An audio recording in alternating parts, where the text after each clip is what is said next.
मराठा समाज गेल्या 30 वर्षापासून महापौरपासून वंचित आहे।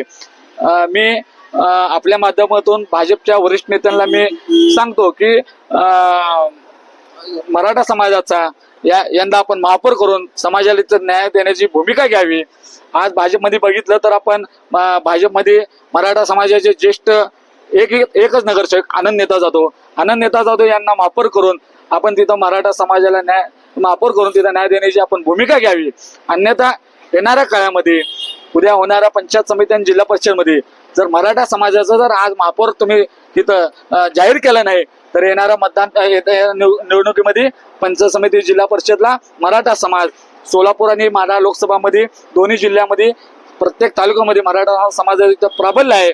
मतपेटीतून मराठा समाज भारतीय जनता पार्टीला तिथं उत्तर देईल। आतापर्यंतचा इतिहास आहे की भारतीय जनता पार्टीने मराठा समाजाला न्याय देण्याची भूमिका घेतलेली नाही। मी आता सांगितले वरून कोष्टी आतून दुसती असं मराठा समाजाबरोबर त्यांची वागणूक असती।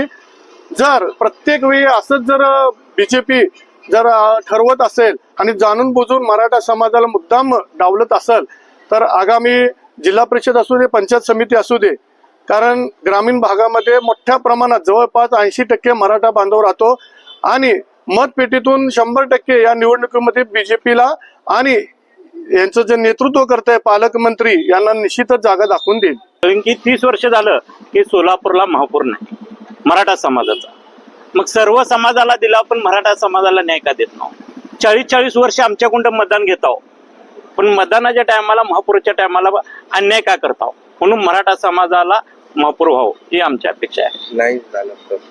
नाही झालं तर पंचायत समिती आहे, जिडपी आहे, पुढील काळातले बघतील त्यांनी, मग त्या टायमाला मराठा समाजाचा विचार केल्यावर मराठा समाज विचार करेल पुढचा।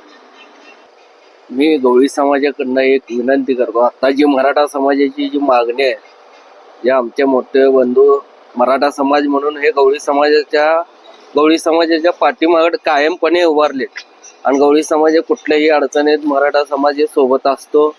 आता मराठा समाजाची जी मागणी आहे की महापौर मराठा समाज व्हायला पाहिजे, तसं गवळी समाज हे त्यांच्या पाठीशी कायम राहील आणि त्यांच्या मागणीसाठी गवळी समाज हे पाठिंबा देत आहे।